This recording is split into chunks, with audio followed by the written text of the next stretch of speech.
Quando você começa a tocar o seu coração ou deixa seu coração ser tocado, descobre que lá não tem fundo, não tem resolução definida.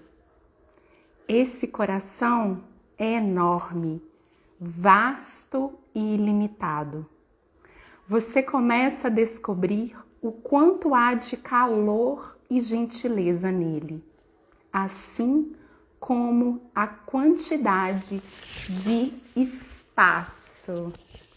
Olá, sejam todos muito bem-vindos, comunidade Espaço. Bom dia, bom dia.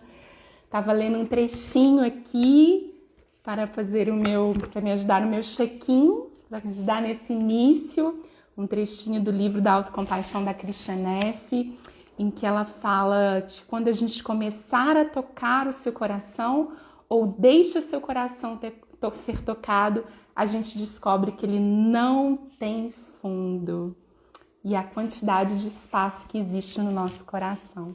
Bom dia, bom dia! Bom dia, Lucas! Bom dia, Luísa! Bom dia, Edilane tá aí, bom dia! Sejam todos bem-vindos. É uma alegria imensa estar aqui nessa manhã, fazendo minha primeira live sozinha. Eu sempre faço live, sempre fiz live com outra pessoa. E aí eu fiquei aqui me perguntando, será uma palestra, será um bate-papo? Como que é fazer sozinha?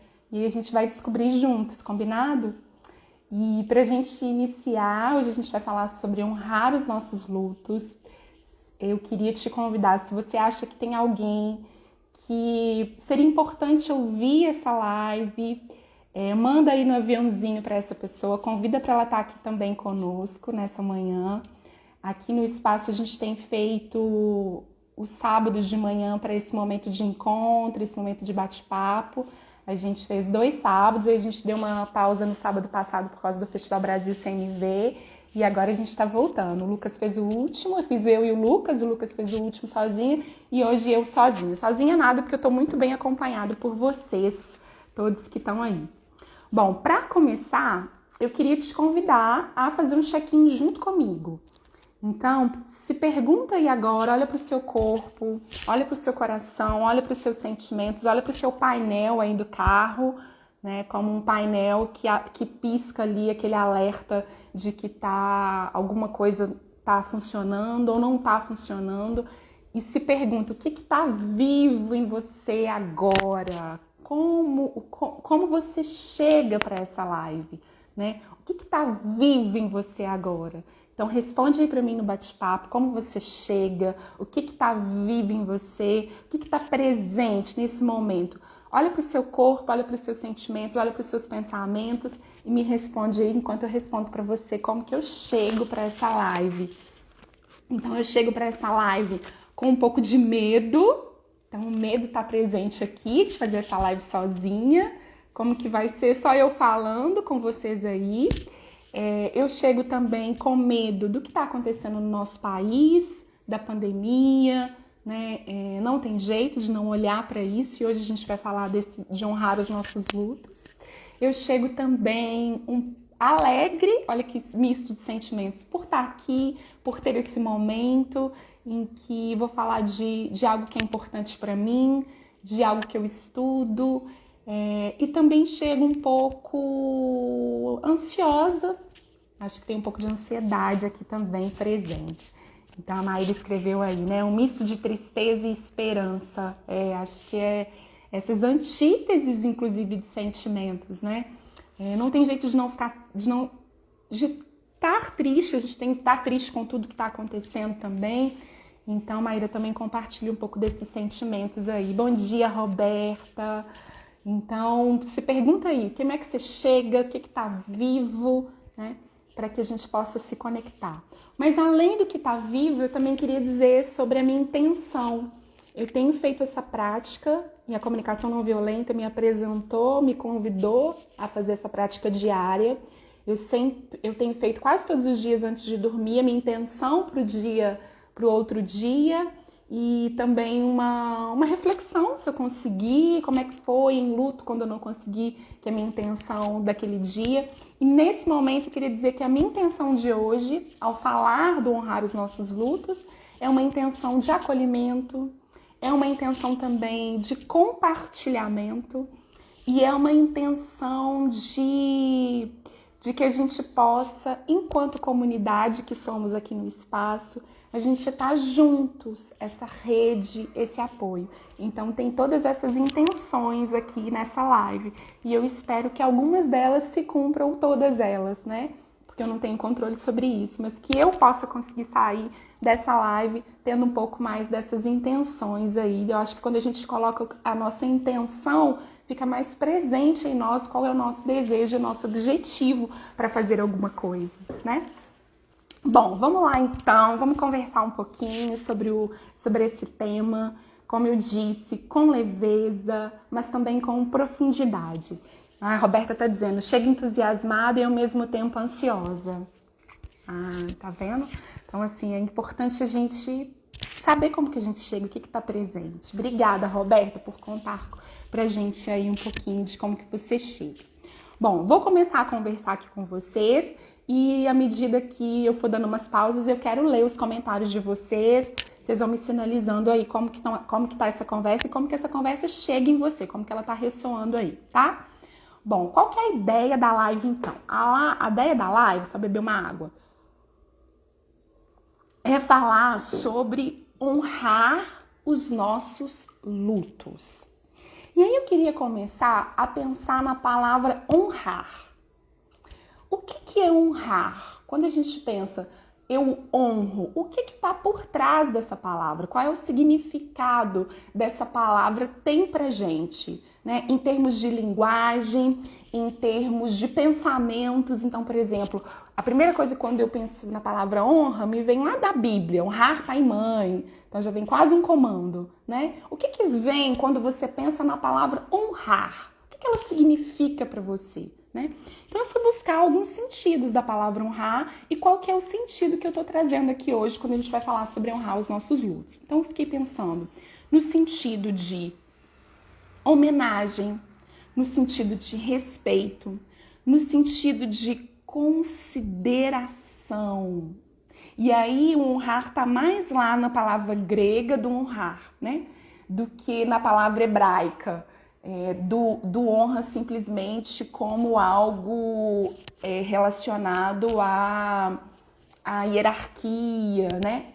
Então, quando a gente pensa no honrar os nossos lutos, a ideia da live hoje é que a gente possa falar desse sentido de consideração, desse sentido de o que é importante, da importância, dá um sentido de consideração para os nossos lutos.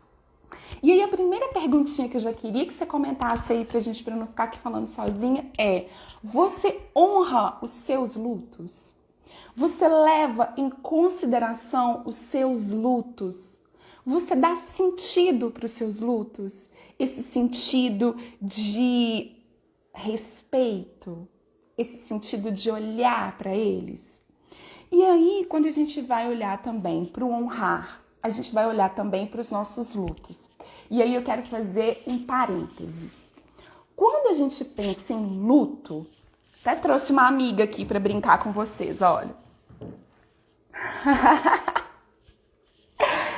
Quando a gente pensa em luto, essa é minha amiga caveira. Quando a gente pensa em luto, qual é a primeira palavra que a gente pensa? Qual é a primeira palavra que nos vem à cabeça? Qual é a primeira palavra que te convida a sentir? O que te convida a sentir quando você pensa em luto? Escreve aí pra mim. Muitas vezes, a primeira palavra, quando eu pergunto isso para as pessoas, nos grupos e nas conversas, a gente pensa em luto em morte, tristeza, dor, sofrimento, saudade. E essas palavras estão muito fortes. Então, a própria palavra luto, ela já carrega um grande peso em nós, uma grande força, uma grande misto de sentimentos, muitas vezes desfavoráveis, né? Muitas vezes desfavoráveis. Então, vocês estão compartilhando perda, dor, tristeza. Lucas está falando, eu penso em perda, né? Luto, recolhimento. Olha que palavra forte. Então, muitas vezes são essas palavras que estão relacionadas, né? E sim, tudo isso está relacionado com essa palavra luto. Mas o meu convite é que a gente olhe mesmo para esse peso que ela tem. Saudade, isso mesmo, Renata. Então, está muito relacionada a todas essas palavras. Mas o convite para que a gente possa aqui é pensar sim tudo isso que vem à mente da gente, tudo isso que ela nos remete, eu queria que a gente vou começar conceituando um pouquinho sobre o luto. E aí, o que é o luto? O luto é um processo natural e esperado de adaptação depois de uma perda. Então, um processo natural de adaptação depois de uma perda. É o processo que sucede um rompimento de um vínculo que era significativo. E aí, quando a gente pensa nisso, naturalmente a gente relaciona o luto simplesmente com morte e principalmente morte de alguém. Mas o luto, enquanto processo natural, de adaptação depois de uma perda significativa, de algo que tinha vínculo que era rompido, a gente pode pensar em muitas coisas. Em muitas. Então a gente pode pensar em luto quando? Divórcios, separações, quando a gente é demitido de um trabalho, quando a gente está vivendo o que a gente está vivendo agora, esse momento da pandemia. Então, para aí e pensa, o que vocês perderam? O que nós, enquanto indivíduo, mas enquanto coletividade, enquanto comunidade, enquanto sociedade, também estamos neste momento de luto coletivo, de tantas perdas que tivemos por causa da pandemia, por causa do coronavírus, de todo esse momento que a gente está vivendo. E aí, a gente começa a olhar para o luto de uma outra maneira. Porque muitas vezes, quando eu convido vocês e a nossa live de hoje para honrar os nossos lutos, é levar em consideração aquilo que a gente perdeu. É olhar para os nossos lutos, olhar para as nossas perdas, olhar para tudo isso que a gente está vivendo, ou que a gente viveu, ou que a gente está vivendo. O convite da comunicação não violenta não é um convite para a gente olhar para o que está vivo em nós. O luto está vivo em você? O luto está presente aí agora com alguma perda significativa ou não? De um vínculo, de um rompimento que foi quebrado? Uma palavrinha que eu falei do conceito de luto que é muito importante é processo. Processo. Um processo natural. Luto não é doença. Ai, Sônia, eu sei que não é, mas será que a gente sabe mesmo enquanto sentido de verdade de compreensão? Porque muitas vezes a gente associa luto com doença sem nem perceber. Quando a gente pensa, eu quero ser curado dessa dor, quero ser curado desse sofrimento, o seu luto já terminou, como se fosse uma doença. Porque o que é uma doença? Então você pega lá a listinha, né, de doenças. Existe uma lista, tem um termo técnico para isso que eu não esqueci agora, mas tem a lista lá de doenças. Então, por exemplo, caiu, gente. Caí, voltei.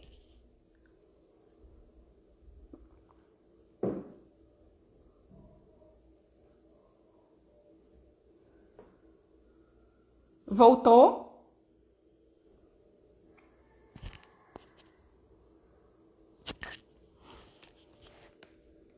Voltou? Me dá um ok que voltou. Voltou? Agora sim? Onde que eu tava? Voltou, mas parece que tá fraca a conexão. Peraí, deixa eu passar pro 4G. Deve ser o Wi-Fi. Passei aqui pro 4G. Tá beleza agora? Você tava falando sobre a lista de doenças, sim. Então eu tava explicando o quê?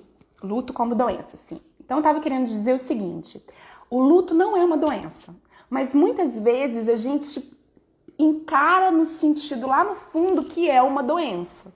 Quando a gente diz para uma pessoa assim, Daqui a pouco você tá curada disso. Ou não, o luto tem realmente fases, você vai passar por isso, por isso, por isso, por aquilo.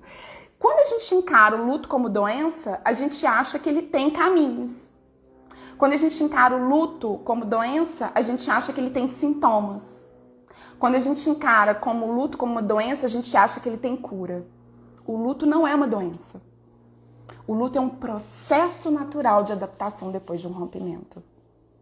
E enquanto processo natural, a gente pode pensar em vários processos naturais que a gente vive na nossa vida. E aí, só para lembrar o conceito de processo, uma ação continuada, uma realização, o curso, uma sequência, um andamento. Então, por exemplo, se a gente pega uma criança, um bebê, a gente sabe que ele vai passar por processos até conseguir andar. Ele vai passar por processo de engatinhar, ele vai passar por processo de ficar em pé, ele vai passar pelo processo de cair, e depois ele vai passar pelo processo de andar, e depois ele vai passar pelo processo de correr. Um processo natural.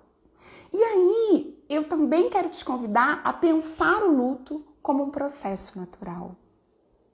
Eu quero te convidar a pensar o luto como eu honro os meus lutos, como eu permito viver os meus lutos. Será que eu quero fugir deles? E tá tudo bem se eu quiser fugir deles? Mas quais as estratégias que eu tenho utilizado para honrar aquilo que é importante para mim?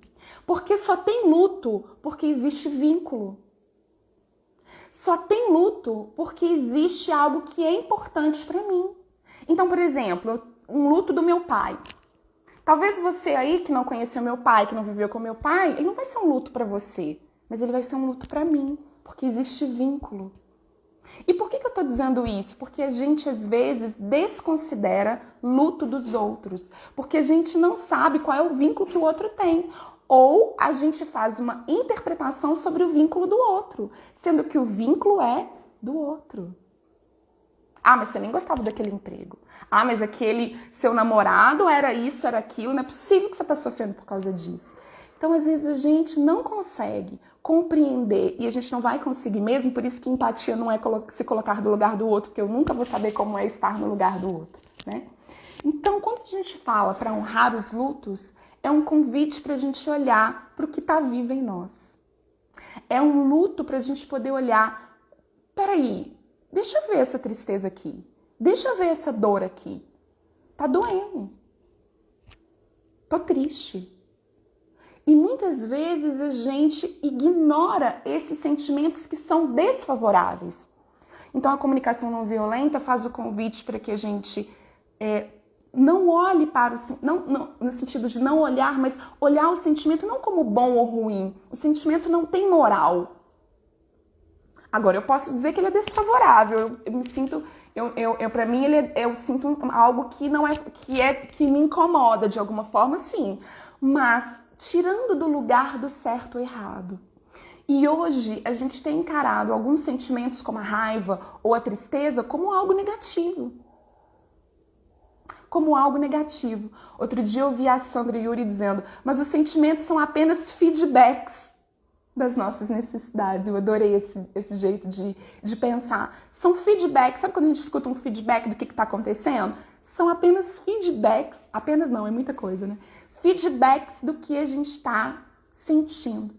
Agora olha para o luto.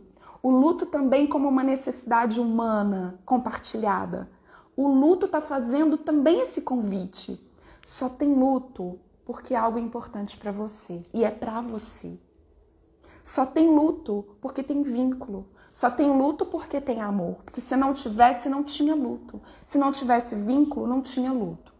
Bom, continuando a pensar um pouquinho sobre o luto. Olha para vocês verem. O luto como esse processo natural de vínculo, dessa perda, dessa quebra desse vínculo, desse deslocamento que nos tira do lugar, ele nos lembra que somos conectados. Ele nos lembra da interdependência. Quando há a morte, eu vou falar agora especificamente sobre a morte de alguém, né? Quando há a morte de alguém, o que acontece? Uma parte de nós morre. Quando alguém que a gente gosta muito, que a gente tinha um vínculo, morre, é como se uma parte de nós também morresse.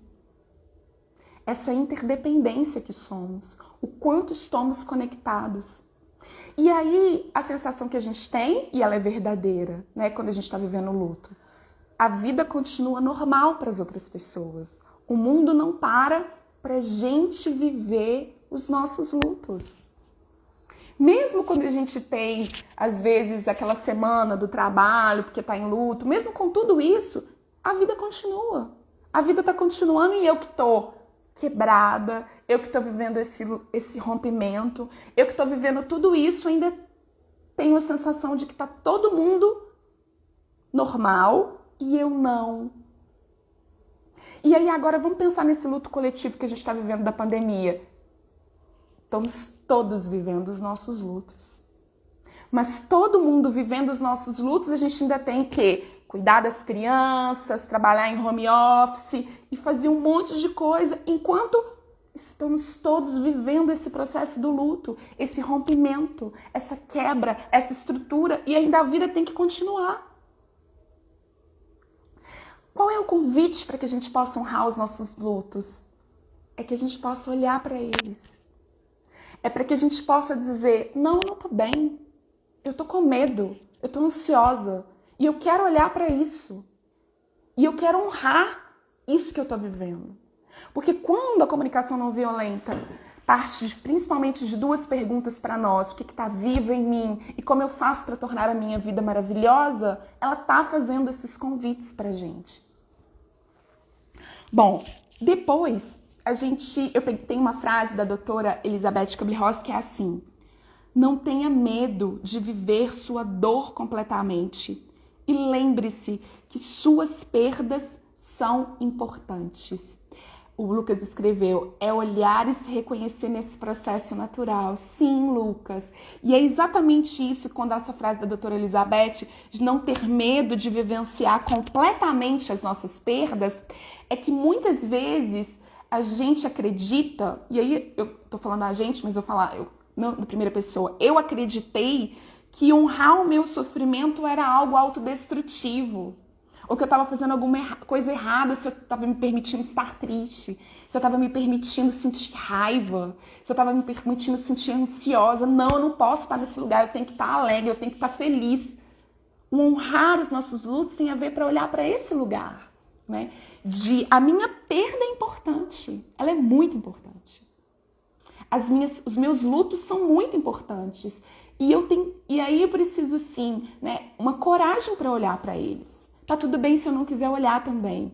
Mas porque muitas vezes a gente aprendeu que olhar para isso, se permitir dizer que eu tô triste, que tem alguma coisa de errado conosco.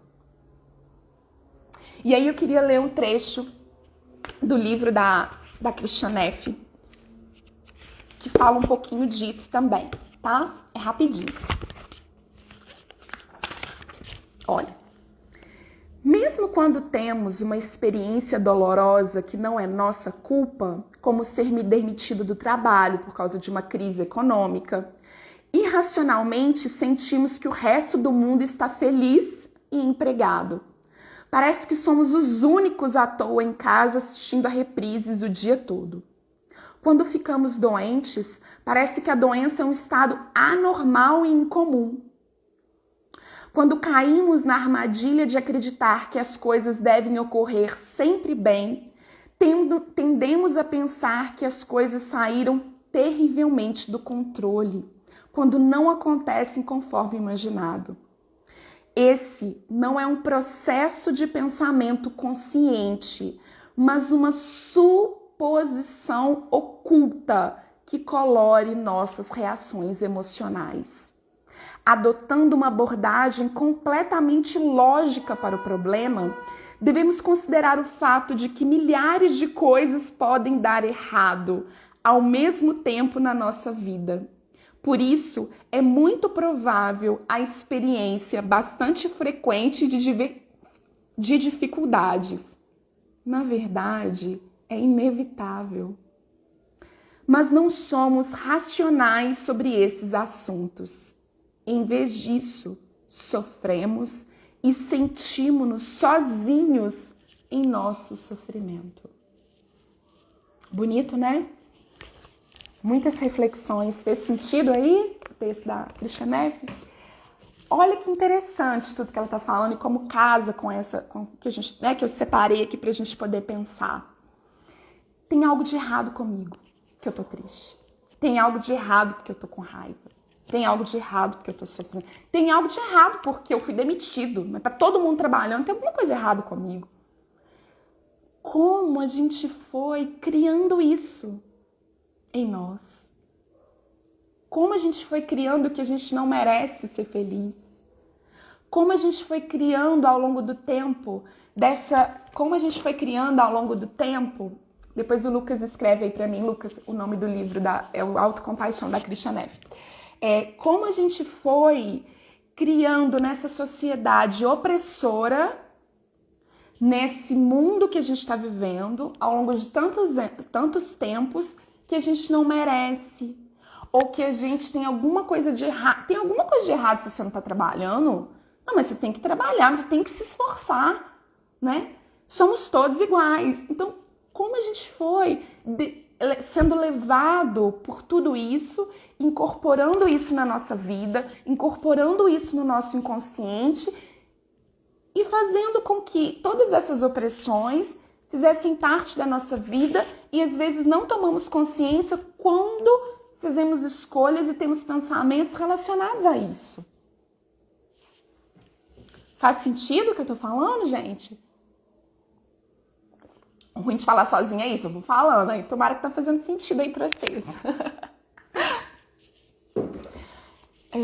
E outro convite importante aí, né, dessas questões é vou dizer algo aqui, tô com medo de não ficar claro de como vocês vão interpretar, mas vamos juntos. Por exemplo, a gente está vivendo esse momento tão difícil agora na pandemia. E aí parece que a gente não tem o direito de reclamar. Ah, não podemos reclamar. Porque eu tenho saúde, porque eu tenho casa, mas tem gente passando fome, mas tem gente morrendo, mas tem gente isso, mas tem gente aquilo. Ou se eu disser para alguém perguntar como você está, eu não posso dizer que eu tô alegre. Como eu posso estar alegre se tem tanta gente morrendo? Claro que é muito difícil estar plenamente alegre com tudo que está acontecendo. Mas às vezes parece ter um peso muito grande não poder também. Parece que nós não temos esse direito do sentir. Parece que não somos merecedores de também viver o que está vivo em nós. É tempo de sentir, é tempo de olhar para esses sentimentos. É tempo de eu honro os lutos que estou vivendo, eu honro os lutos que as pessoas estão vivendo. Mas eu também posso me sentir alegre, mesmo no momento que estamos vivendo. E o fato de eu sentir alegre por alguma coisa na minha vida hoje não me diz que eu estou alegre pelo que está acontecendo no país. Fui clara? Assim, vocês, né, talvez fiquei com medo de dizer isso e gerar mais interpretações. Mas são convites quando nós estamos falando sobre honrar o nosso luto. Porque às vezes parece que honrar o nosso sofrimento é autodestrutivo. Né? Parece que quando a gente quer falar das nossas perdas, dos nossos lutos, é porque a gente não está olhando as coisas boas. Uma coisa é uma coisa, outra coisa é outra coisa. O fato, muitas vezes, da gente não olhar para os nossos lutos pode nos adoecer. Pode ser empurrar com a barriga. Pode ser empurrar a bola de basquete na água. Não, tá tudo bem, tá tudo bem, tá tudo bem. Não, tô ótima. E aí, quando a gente não dá conta mais de empurrar a bola de basquete na água, quando a gente perde as nossas forças, a bola de basquete volta. E ela volta com força, espalhando muita água. Como desvincular a dor do luto, da ingratidão de estarmos levando a vida como dádiva divina, ao sofrimento abusivo e desnecessário, me perco nessa fronteira. Nossa, Marcelo, é uma pergunta forte. Eu não entendi ela muito, como desvincular a dor do luto da ingratidão de estarmos levando a vida como dádiva divina. Você está querendo dizer, vê se eu entendi, que como que você pode não passar por esse momento, sendo grato com tudo que está acontecendo, mas mesmo assim viver a sua dor, é isso? Me explica aí melhor para eu poder te apoiar nessas questões aí, na sua questão que você está dizendo. Qual é essa fronteira que você está perdendo? É como viver tudo isso, a dor do luto de um lado, mas também um momento de ser grato. E se for isso, eu quero fazer um convite. A gente acredita, eu vou dizer de mim, né? Eu durante muito tempo eu acreditei que ou eu estava feliz, ou eu estava alegre, ou eu estava triste. Que era 8 ou 80. E a gente esquece que entre o 8 e 80 existem 72 possibilidades. Que a vida não é esse dual. Ou eu tô alegre, ou eu tô triste. E que a gente tem um monte de sentimentos. Que como eu comecei a live aqui do check-in, eu posso estar aqui agora com medo, com preocupação, mas também alegre de estar aqui. Porque eu sou humana.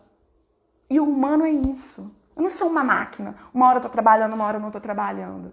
Então eu posso sentir tudo. Inclusive no mesmo momento. Inclusive no mesmo dia. E olhar para isso. Bom, eu tô triste pelo que tá acontecendo no Brasil.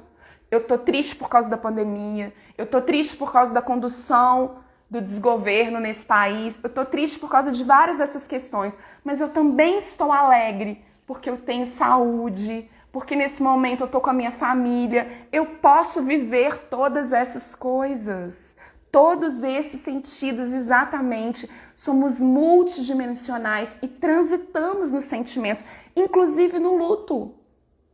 O luto não tem só tristeza, o luto não tem só raiva, o luto não tem só o luto, e aí o processo dual do luto, como um pêndulo, também vai fazer sobre isso. Eu posso estar aqui chorando e em um minuto eu vou começar a rir porque eu tive uma lembrança. Eu posso estar aqui, eu posso estar doendo muito e vai doer muito, mas ao mesmo tempo eu posso em algum momento lembrar de uma piada, escutar uma música e querer dançar. Isso é ser humano, né?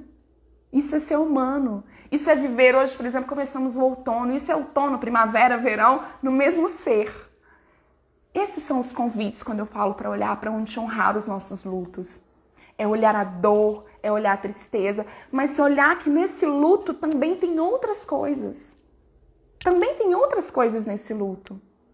A vida, ela continua, ela não para pra gente viver os nossos lutos. Mas como que eu posso olhar para os meus lutos, viver o meu luto, honrar o meu luto, mesmo com a vida continuando, né? Marcelo, eu te respondi? Não sei, fiquei na dúvida se eu te respondi. Vamos caminhar aqui mais um pouquinho? Tá gostoso aí de ouvir? Gostoso no sentido de fazer sentido para você? Espero que sim. Então vamos caminhar mais um pouquinho para outros convites aí. Ah, que bom, Marcelo. Adorei sua pergunta, saber que tá gerando reflexões, viu? Celebro. Bom, nesse momento que a gente está vivendo, é importante a gente pensar que os estímulos que a gente tem, vamos pensar, a pandemia é um estímulo, né? E aí, nesse momento, a gente tá com muitas necessidades que a gente está querendo cuidar muito mais fortes, como saúde, comunidade, segurança. E aí a minha pergunta é, vocês têm honrado, eu tenho honrado todas essas mudanças drásticas que a gente está vivendo? Que são perdas, que são lutos. Essa semana eu fiz um texto para o Espaço, não sei se vocês leram, do cafezinho, né? O quanto que eu tô sentindo falta de tomar um café com as minhas amigas. O quanto que eu tô sentindo falta sabe aquele momento do cafezinho que a gente parava no trabalho para conversar com a pessoa? Um momento, às vezes, que a gente nunca parou para ver a tanta importância ou tanta falta que ele está fazendo. Eu enlutei esse momento. Eu enlutei essa falta. Porque as grandes faltas, as grandes perdas que a gente está vivendo, talvez sejam mais fáceis em lutar. Mas às vezes a gente não consegue olhar para isso, né? É normal se emocionar vendo essa live? Tudo é normal. Tudo é normal. Enquanto ser humano que somos, tá tudo normal. Que bom que tá. Espero que essa emoção aí você esteja conseguindo te acolher. Meu abraço, viu? Os sentimentos desconfortáveis também muito presentes nesse momento que a gente está vivendo. O medo, a angústia, a raiva. Sabe aquela hora, assim, ontem por exemplo, vendo alguma coisa que minha filha está fazendo, eu comecei a chorar compulsivamente. Assim, deu aquele choro, aquele momento de chorar. E muitas vezes o choro é esse transbordar, né? A gente esquece que o nosso corpo tem mais água do que tudo, né? Como o nosso planeta. Então, o choro, ele transborda. E aí, esse momento de transbordamento, poxa, por que eu tô chorando? Eu tô chorando porque eu tô com medo, eu tô com raiva. Eu tô chorando porque eu queria estar vivendo outras coisas. Eu queria estar em outro lugar. E aí, se eu não olho para esse choro e não olho... Mas o que é esse outro lugar que eu queria estar vivendo? O que é esse momento que eu queria estar vivendo? O que está me dizendo esse feedback do meu choro? O que ele está dizendo para mim? Qual é o pisca-alerta que está sendo aceso no meu painel para me dizer... Bom, eu queria agora estar cuidando da segurança. Eu queria agora estar cuidando melhor da segurança das minhas filhas e eu tô com medo de tudo que está acontecendo, né? Minha cidade, Belo Horizonte, completou 100% dos leitos da UTI, eu tô com medo. Então, olhar para isso já é honrar a minha perda, já é olhar para o meu choro. Estamos vivendo lutos coletivos e a gente às vezes não consegue nem nomear o que a gente está vivendo. E eu te ajudo a nomear luto. Eu te ajudo a nomear. Quais são os alertas que os nossos sentimentos estão nos dizendo? Os nossos sentimentos estão dizendo que está algo acontecendo. E aí eu posso perguntar para esse algo que está acontecendo o que é. E eu posso perguntar como eu posso cuidar de mim agora. Ou o que eu quero cuidar nesse momento, né? Bom, um outro ponto que eu coloquei aqui é o quanto fomos condicionados a reagir, né? E essas reações nascem muitas vezes das nossas interpretações e opiniões e como nós vemos o mundo.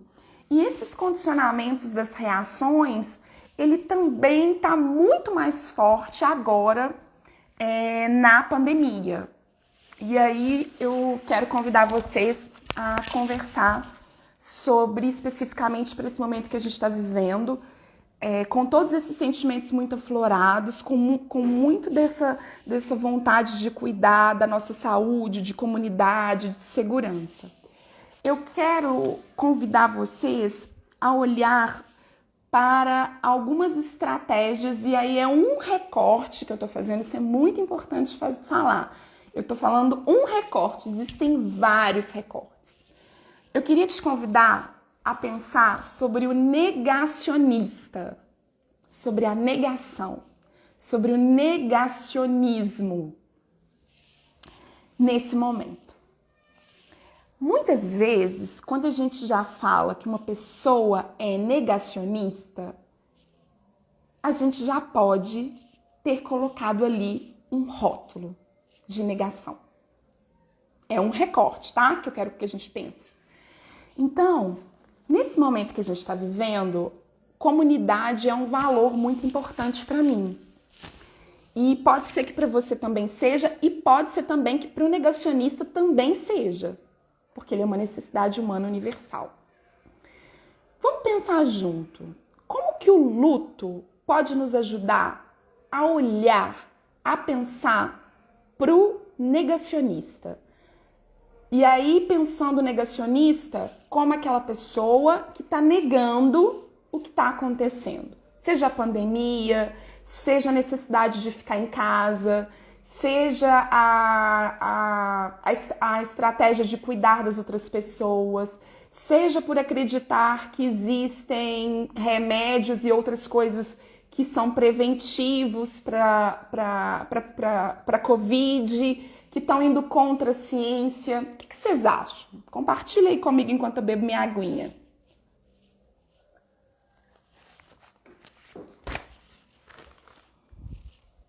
O que vocês acham?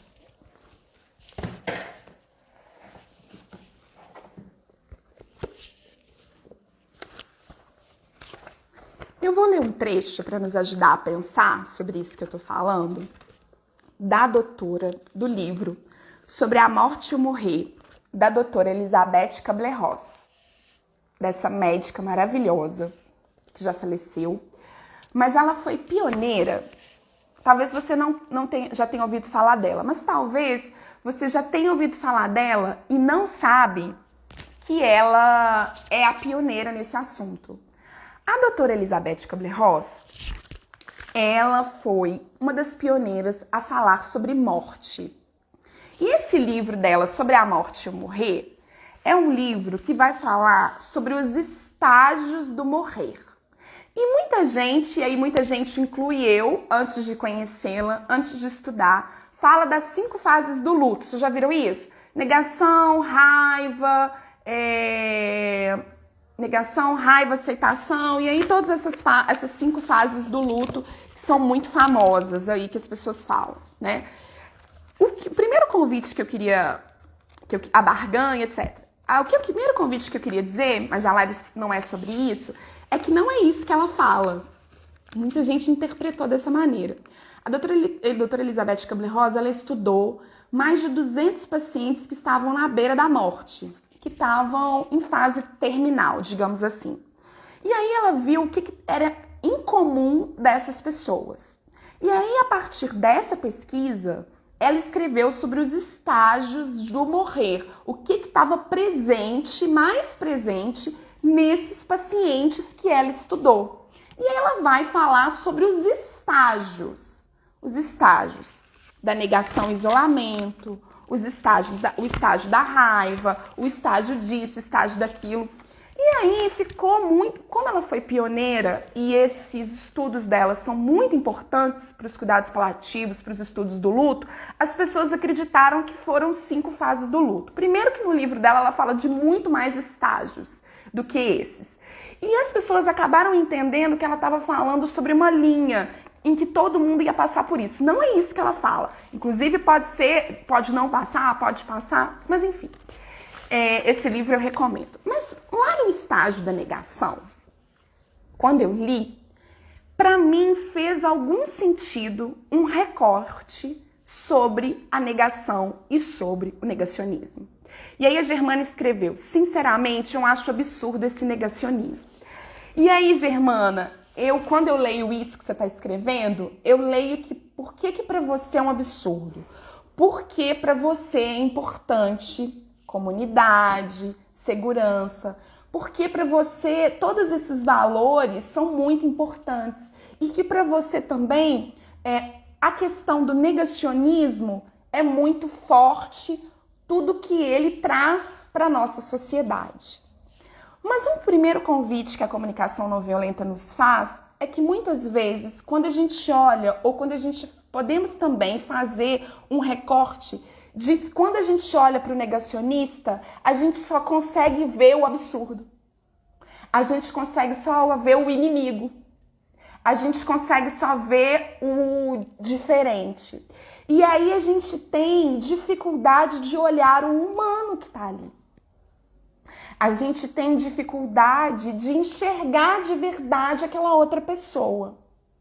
Então, e aí eu tô dizendo de mim. Quando alguém fala para mim que votou em determinada pessoa, às vezes já vem na minha cabeça tudo que eu acho que aquela pessoa é, simplesmente porque ela fez uma opção de escolha de voto.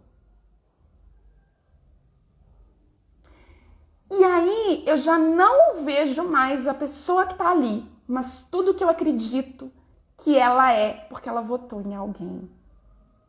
É um recorte que eu tô fazendo aqui com vocês, tá? Várias questões que tem aí. e é saindo do certo e errado. Então, aqui a Miranda escreveu: elas utilizam estratégias diferentes das minhas para cuidar da mesma situação. As disputas acontecem no campo das estratégias, apesar de ser muito difícil para mim compreender. Isso, Germana, é um recorte para a gente poder convidar a pensar, tá? Mas deixa eu ler o texto da doutora Elizabeth para poder explicar um pouquinho um recorte que eu estou fazendo.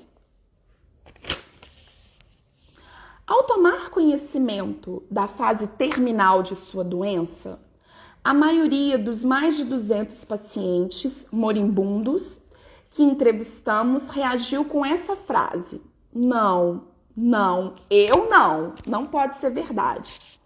Essa negação inicial era palpável tanto nos pacientes que recebiam diretamente a notícia no começo de suas doenças, quanto daqueles a quem não havia sido dita a verdade, e ainda naqueles que vinham a saber mais tarde por conta própria. E agora eu vou ler mais um pedacinho aqui. Essa negação ansiosa proveniente da comunicação de um diagnóstico é muito comum em pacientes que são informados abrupto-premutariamente para quem não os conhece bem ou porque informa levianamente para acabar logo com isso, sem levar em consideração o preparo do paciente. Agora fala de mais importante, ó. A negação, ou pelo menos a negação parcial, é usada por quase todos os pacientes, ou nos primeiros estágios da doença, ou logo após a constatação, ou às vezes numa fase posterior. Há quem diga: não podemos olhar para o sol o tempo todo. Não podemos encarar a morte o tempo todo. Esses pacientes podem considerar a possibilidade da própria morte durante um certo tempo, mas precisam deixar de lado tal pensamento para lutar pela vida.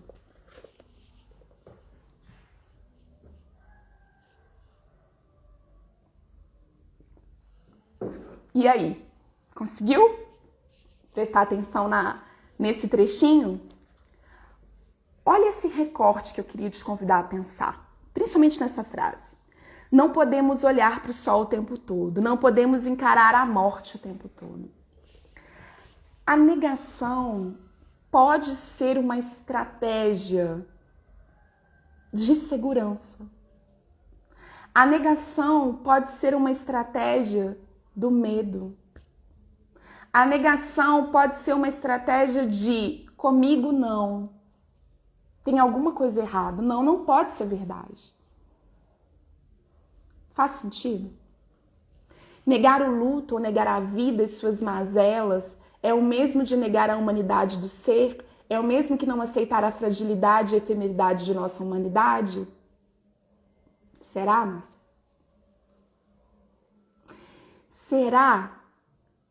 Será que quando a gente faz essa negação, a gente está querendo negar o quê?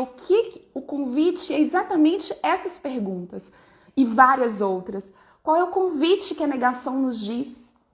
Será que ao mesmo tempo, quando a gente faz a negação de não olhar para os nossos lutos, de não olhar para as nossas tristezas, de não olhar para as nossas dores, também é uma forma? Sim, Renata, eu estou fazendo um recorte da negação, um recorte de uma estratégia, mas também pode uma estratégia de poder, né?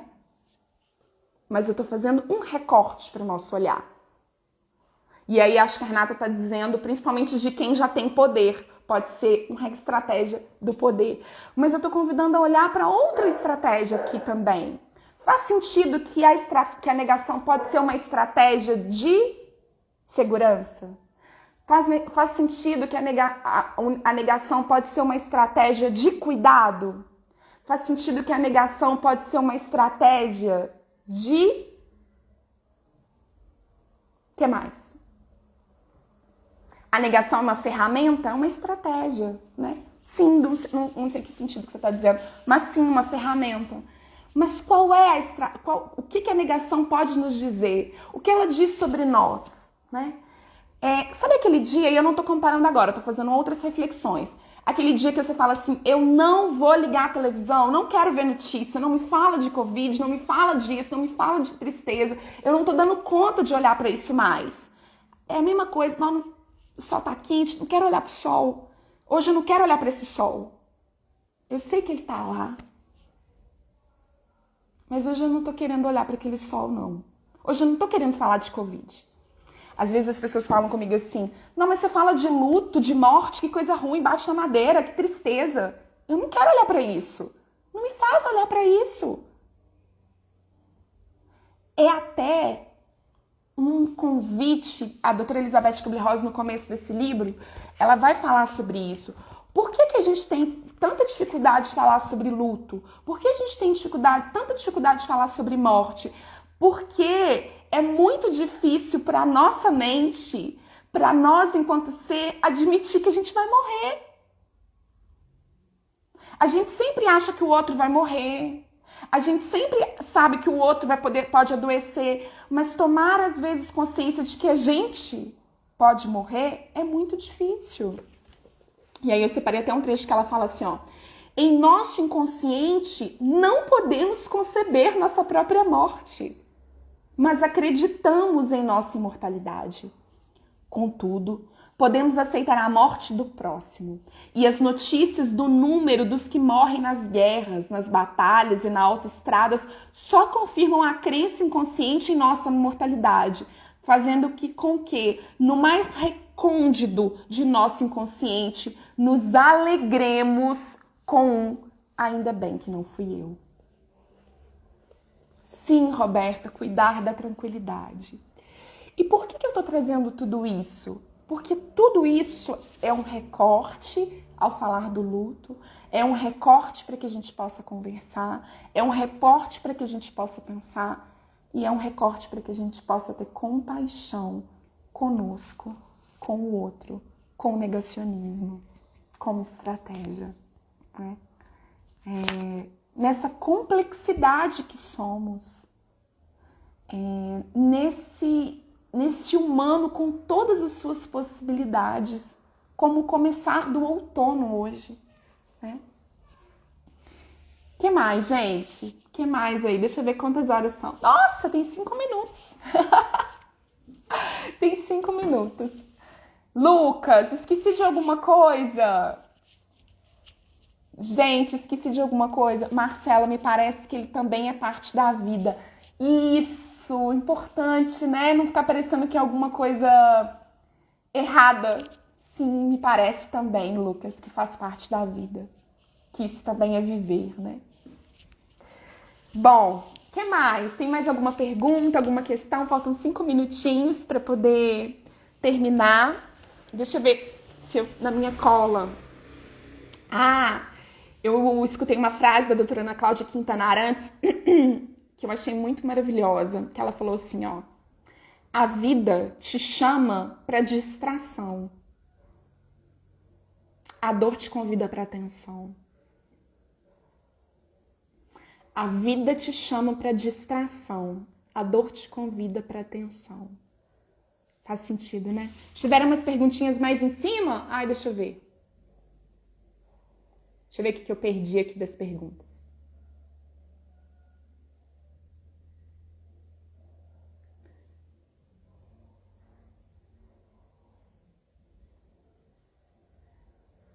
Me perdi nas perguntinhas fortes. Forte, né, Maíra? Também achei muito forte, né? A vida te chama para distração, a dor te convida para atenção. Então, um convite aí, né, desse último. Bom, para poder terminar, pra gente terminar, vou usar ela, né, doutora Ana Cláudia Quintana Arantes, para terminar a nossa live e podemos continuar essas conversas lá no feed. Inclusive, na próxima semana eu devo postar mais alguma coisa sobre essas reflexões. Mas eu separei aqui, cadê? Um trechinho para finalizar. Cadê? Tá. Aqui, ó. Essencialmente, o luto é um processo de profunda transformação.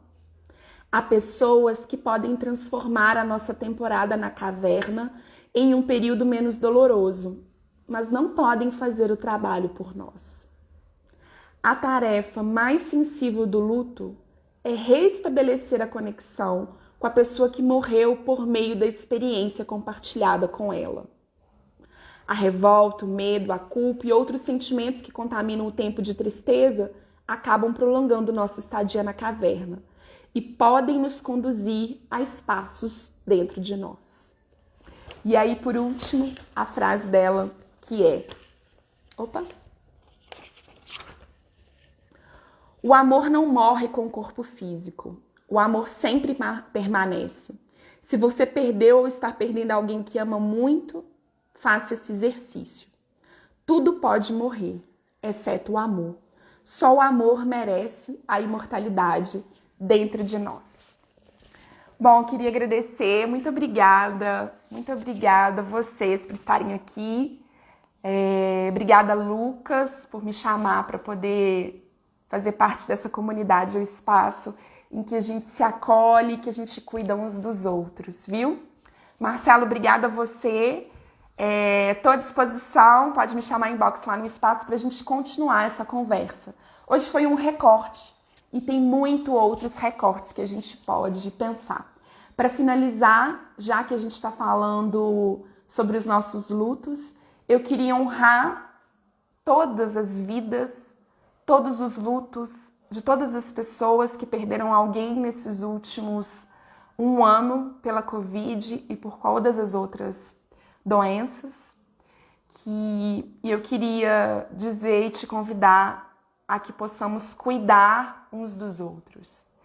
E cuidar uns dos outros é também cuidar de quem pensa diferente de nós. Cuidar uns dos outros. Nós precisamos aprender, né? Que essa interdependência que a morte nos convida, que quando morre alguém, também morre parte de nós. Que possamos, neste momento, optar pela cooperação. Olharmos além das nossas questões políticas. Olhar além das nossas estratégias diferentes para cuidar de nós. Que possamos cuidar da gente, mas também cuidar do outro, que é outro, único e singular. Muito obrigada.